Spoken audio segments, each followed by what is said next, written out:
India had spies before James Bond, so why it took 75 years to make a good spy film?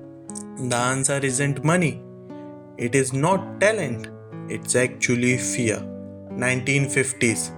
India is 3-year-old as a nation. Samadhi, a spy thriller about Subhash Chandra Bose's intelligence network, becomes the biggest hit of the year. Before Casino Royale, before James Bond, before any of it. Then comes the 1960 war with China, war with Pakistan, and came Furs and Aankhein, shot in Japan and Lebanon. Real gadgets, real international intrigue. India has its own golden Bond era. And then silence. What actually happened? The budgets dried up, the ambitions disappeared, and the spy genre in India quietly became something else. Action film, all surface, no soul. For decades, nobody was brave enough to go deeper. But in a middle class home in New Delhi, a Kashmiri Pandit family was raising a boy. Dyslexic, weak in studies, but put a film in front of him and something switches on. His name was Aditya Dhar. He grows up wanting to join Indian Army. His community lived terrorism not as a news but as a loss, as something that knocked on the door and took something personal. Army wouldn't take him, so he went to Mumbai. He walked door to door at the production house asking for work, gets treated the way new people always gets treated, badly. He writes other people's lyrics, other people's dialogue, other people's stories, gets close to directing 3 times and spent a decade being rejected, sometimes by producer, sometimes by fate. A Ruskin Bond adaptation for Vishal Bharadwaj, rejected. A Sufi romance for Dharma Productions, rejected. A romantic action film with Fahad Khan and Katrina Kaif, greenlit, days away from shoot. His fourth attempt finally happening. September 18, 2016. Terrorist attack Uri, Kashmir. The nationwide outrage led to a ban on Pakistani artist. His film starring Fahad Khan shelved overnight. Fourth film gone just like that.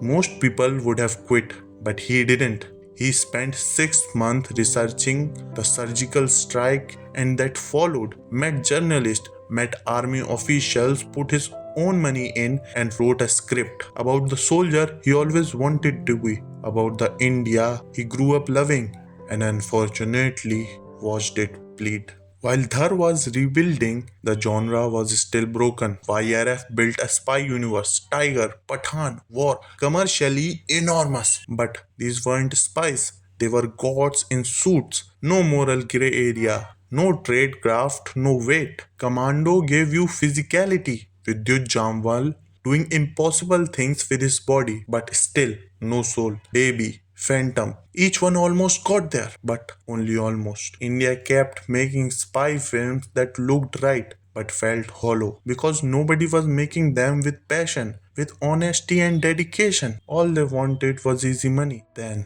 January 11, 2019, Uri released in theaters. Just a budget of 44 crores. Shot in Serbia, no massive star cast. 342 crores worldwide. National Award for Best Direction. The boy who couldn't join the army wins India's greatest filmmaking honor on his debut. But Uri wasn't a spy film. It was a military operation film. Brilliant, honest, and a foundation for the future. But it didn't answer the real question. The genre still needed its movement, and so did Aditya Dhar.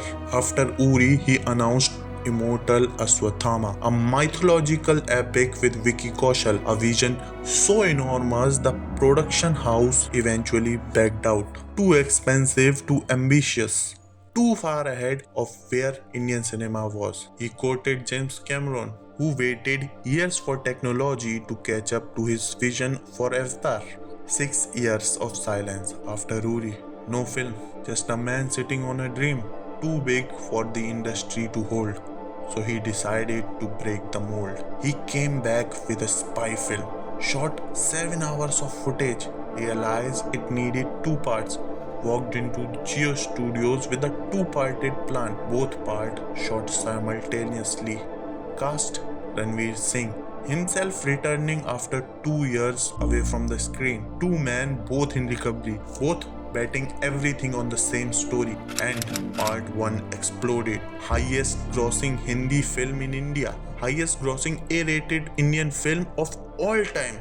75 years after, the genre finally works. But here's what nobody is asking. Part 1 was spectacular, but was it honest? Because the greatest spy films, Bond, Tinker Tailor, Mission Impossible, they don't just entertain, they ask difficult questions about loyalty, about what a country asks for the people who protect it, about the cost of being invisible. India has real stories like that. Raw operations that changed South Asia. Agents who gave everything and got nothing back.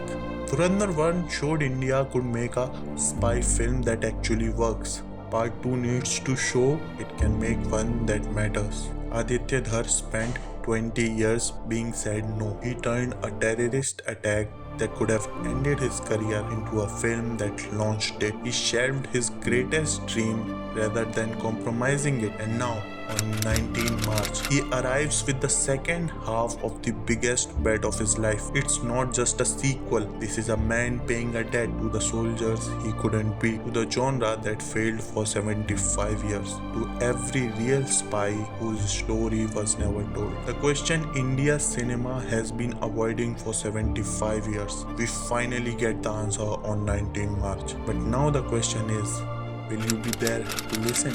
And with that, the era of mediocrity ends.